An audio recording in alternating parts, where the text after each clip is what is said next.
આ પાણીના હિસાબે હવે ગામમાં અમારે રોગચાળો વધતો જાય છે। અહીંયા અમારે કપડાં ધોવા માટે આવે તો એમને પણ એવો રોગચાળો ચામડીના ઘણા બધા થાય છે।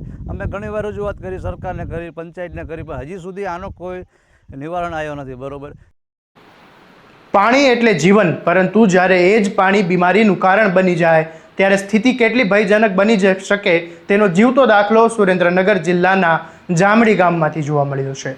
વર્ષોથી તળાવની યોગ્ય સફાઈ ન થતા અને પાણી પડતર બની જતા હવે ગ્રામજનોના આરોગ્ય પર ગંભીર અસર પડી રહી હોવાના આરોપો ઉઠ્યા છે।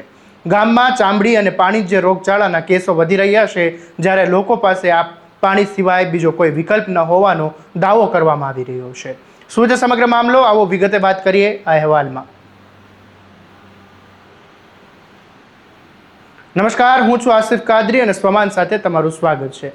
સુરેન્દ્રનગર જિલ્લાના જામડી ગામમાં તળાવના પાણીમાં TDSનું પ્રમાણ વધી જતાની ગંભીર સ્થિતિ સર્જાઈ હોવાનું ગામ લોકોનો આરોપ છે। નર્મદાની કેનાલો બંધ હોવાથી ગામના લોકોને આ પાણી પીવા અને ઘર વપરાશ જેમ જરૂરિયાતની વસ્તુઓ માટે આ ઉપયોગ કરવા મજબૂર બની રહ્યા છે। ગામ લોકોના જણાવ્યા મુજબ છેલ્લા 7 વર્ષથી તળાવ ઓવરફ્લો થયું નથી, જેના કારણે પાણી લાંબા સમયથી પડતર રહ્યું છે। પાણીમાં લીલનું સામ્રાજ્ય છવાઈ ગયું છે અને પાણીની ગુણવત્તા પણ બગડી ગઈ હોવાનું કહેવામાં આવી રહ્યું છે। પરિણામે ગામના જે ચામડીના રોગો, વાણિજ્ય બીમારીઓ અને કેસોમાં ખૂબ વધારો થઈ રહ્યા હોવાના ગામ લોકોનો આરોપ છે। માત્ર લોકો જ નહીં, પરંતુ આ જ પાણી પીતા માલઢોર પણ બીમાર પડી રહ્યા હોવાનો ગામ લોકોનો દાવો છે, જેના કારણે ગામમાં ભારે ચિંતા અને રોષનો માહોલ જોવા મળી રહ્યો છે। ગ્રામજનોએ તાત્કાલિક તળાવની સફાઈ કરવા અને શુદ્ધ પાણીની વ્યવસ્થા કરવાની માંગ કરી છે। આ સમગ્ર મામલે ગામના ભગવાનભાઈ ઠાકોરે શું કહ્યું એ સાંભળી લો।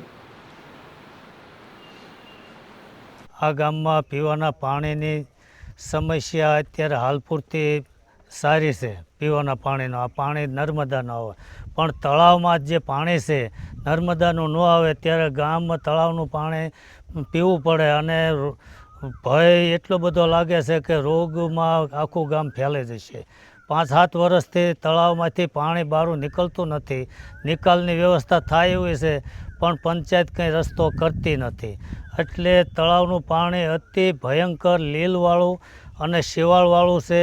ઢોરા, પશુ પંખી, પ્રાણીઓ, ગામના બહેનો દીકરીઓ જે પાણી કપડાં ધોવા માટેનું પાણી બીજું કોઈ જ નથી। આ તળાવ સિવાય બીજું કોઈ પાણી નથી, એટલે આ પાણીનો નિકાલ જ્યાં સુધી ન થાય ત્યાં સુધી આ ગામમાંથી રોગમુક્ત ગામ થાય એવી શક્યતા મને દેખાતી નથી।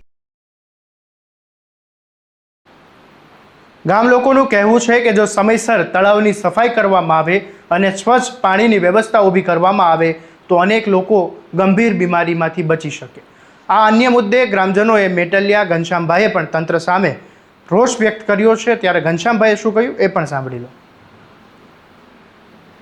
અમારે સાહેબ આ પ્રશ્ન છે ને એ વર્ષો 5-7 વર્ષથી છે। આ પાણી અમારે એટલું બધું ગંદુ છે કે એની વાત જ જવા દો। આ પાણીના હિસાબે હવે ગામમાં અમારે રોગચાળો વધતો જાય છે। અહીંયા અમારે કપડાં ધોવા માટે આવે તો એમને પણ એવો રોગચાળો ચામડીના ઘણા બધા થાય છે। અમે ઘણીવાર રજૂઆત કરી, સરકારને કરી, પંચાયતને કરી, પણ હજી સુધી આનો કોઈ નિવારણ આવ્યો નથી। બરોબર, જો આવું નવું આ ચાલતું રહેશે ને તો એક દિવસ આ જામડી ગામની અંદર એટલા બધા રોગ થશે ને કે એની કોઈ વાત જ ન થાય।